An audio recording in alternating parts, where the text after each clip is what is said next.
Kristo'y muling nabuhay. Hallelujah, hallelujah. Ngayon po ay huling araw ng muling pagkabuhay ng ating Panginoon Jesucristo. Ngayon din po ay ang kanilang listahan ng pagpapadala ni Jesus ng Espiritu Santo bilang kaganapan ng pangako na narinig natin sa unang pagbasa sa aklat ng mga gawa ng mga apostol. Sabi nga natin noong nakaraang linggo ay ang dakilang kalistahan din ng pag-akyat ni Jesus sa namin. So, 40 days. At ngayon ay 50 days. Sinabi natin noong nakaraang linggo na yung pag-akyat ni Jesus sa namin ay hindi po eksakto 40 days o linggo na malapit sa ika-4 ng araw. Yung pitong linggo na muling pagkabuhay. Pero ngayon po, sa dakilang kalistahan ng pagbaba ng Espiritu Santo, kaya ang tinawag itong Pentecost. Kasi ito ay yung pong Pentecost ay ang kahulugan ko ay nanggaling sa Grego na Penta. 50. So, 50 days. Yung exactly 50 days. Kasi yung araw ko namin sa kalendaryo ng simbahan ay nagsisimula sa araw ng linggo. Yung kalendaryo ng sibil ay nagsisimula sa araw ng Lunes. Kaya kapag may nakita kayong kalendaryo na simula sa araw ng linggo ay kalendaryo ng simbahan yan. So, kaya kapag sa kalendaryo ng simbahan, linggo ang unang araw, Sabado ang huling araw. So kaya 7 times 7 equals 49. And then linggo ngayon, 50. So exactly 50 days. Pagkatapos sa muling pagkabuhay sa muling pagkabuhay ng ating Panginoon Yesus Cristo. At yung panyaya na kung saan makita natin na higit natin kapinabangang magbabago ng Espiritu Santo. Hindi lamang bumaba ng Espiritu Santo sa mga alagad at kay Maria. Ngunit sa bawat isa sa atin, tinanggap natin mula ng tayo binibinyagan. Binibinyagan tayo ngayon. At muling pinagtitibay sa sakramento ng pagpili. Kaya mahal ko yung isang biyaya na sakramento ng pagpili. Pinapalagatan yung biyaya. Pagkalagatan ng biyaya. Kung amin ko susundan, ibangin wala ng Kristo, wala na nakita namin na ang mga alagad ay nagtatago. Bakit sila nagtatago? Nagtatago sila sa mga Hudyo. So, nagtatago sila sa mga Hudyo kasi baka huli hindi sila katulad ng ginawa kay Jesus. Pero tulad ng ipinahayag ng pag-ubos mo sa Espiritu Santo ay isang kanyaya na alin, kaya ang tulong niya na alin. Hindi takot. Hindi takot. Pero anong sabi ni Jesus sa kanyang mga alagad? Sumainyo ang kapayapaan. Walang kapayapaan kapag nananatili tayo sa tao. Kaya bahagi isa sa biyaya na nawawag natin kalimutan ay ang kapayapaan. Kaya nga sa loob ng mananang pagdiriwang ng misa, may tinatawag na halina ng kapayapaan. Peace of peace. Hindi lang tayo nagbibigay ng kapayapaan, pagkapasok tayo, nagkagaguhan ng tayo. Pero yung pinakingimig niya din ay hatid ng kapayapaan. Bakit? So sino dito na yung kapayapaan? Kaya tayo inahinaan ng mga kapayapaan natin na mapagtibay tayo ng pagbawa ng Espiritu Santo na maalis ang ating pagkaagam-agam. Kasi maraming takot na namamayan sa tao sa daigdig na ito. Maaaring matakot natin na maaaring yung mga nakaabang na pangyayari. Halimbawa, yung maaaring traffic. Hindi kaya yung nakaabang na pagkaas ng mga sweldo sa pagbagang sektor. Kasi inaprobahan na ng mababang kapulunan ni Malim. 100 pesos increase per day. At 200 pesos increase naman sa Senado. Well, matutuwa sa yung mga manggagawa. Kaya lang, may repercussion. Maaaring na halin. Sabihin ng mga kapitalista na hindi namin kaya yan. Kaya lang gagawin nila. Maaaring hindi naman hindi. Maaaring mag-lay sila. Magbawas ang tao. So bahagi yan, maaaring maging bahagi ng takot ng ating mga magagawa at ang ating mga kapitalista.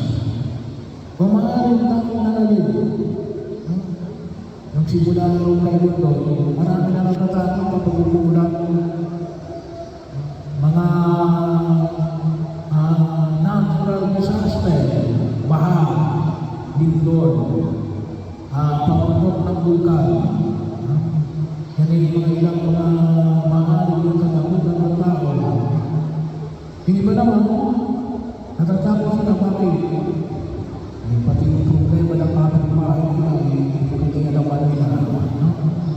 Pero ano yun? Takot din yun. Pero hindi yung takot, ang ating pananampalataya hindi nakabase sa takot. Yung ating pananampalataya hindi nakabase sa dulot ng kapayapaan at kapanatagan ng kagulan. At paano natin makakamit ito?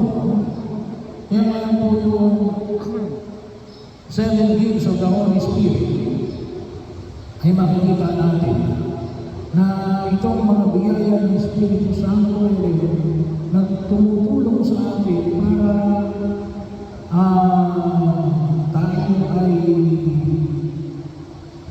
magkaroon ng kapayapaan. At ano yung isang magkakaroon ng kapayapaan? Makita natin yung katotohanan. Bahagi yun. Kasi sabi lang natin, kapag sinabi natin tama, ang founded faith, walang basihan na natakot. Bahagi yun, kaya anong sabi ng Panginoon, ang Espiritu ng katotohanan, ang mga alib, ang patnubay, at saan ang unang pagkain yan? Pag-harap sa katotohanan. Kaya nga po, how of the 7 gifts of the Holy Spirit, apat dito ay mga sangkap para makamit natin ang katotohanan. Ano po itong apat na ito na sangkap para makamit natin ang katotohanan? Una, kaalaman. Kaya po tayo ay patuloy na mag-aral.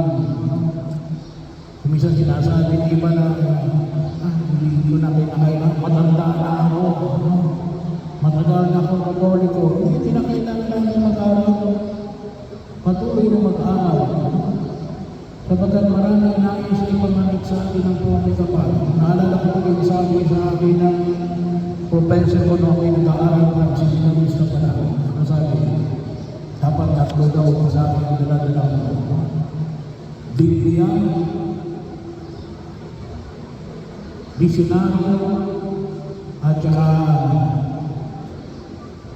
newspaper. Wala pang social media noon, newspaper pa lang. So bahagi, current events, bahagi. Kapag wala ka na hindi mo maintindihan yung salita, hanapin mo sa dictionary. Yung unang pakapalan ka ng dictionary, bigat lali. Ngayon, hindi na lang. Mayroon na tayo yung Google. Yung pamilya na sa Google mo yun. Pero ngayon, mas matindi. Gawa ng AI. Ipitin mo na lang yan. DeepSeek, Monitor, Galaxy AI, Gemini. Marami na ngayon.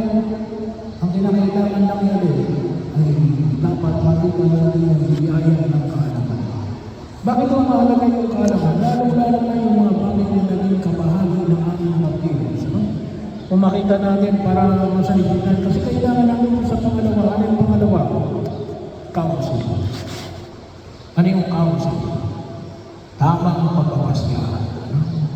Ito mo rin po yung biyaya ng sakramento na tamang pagpapasya.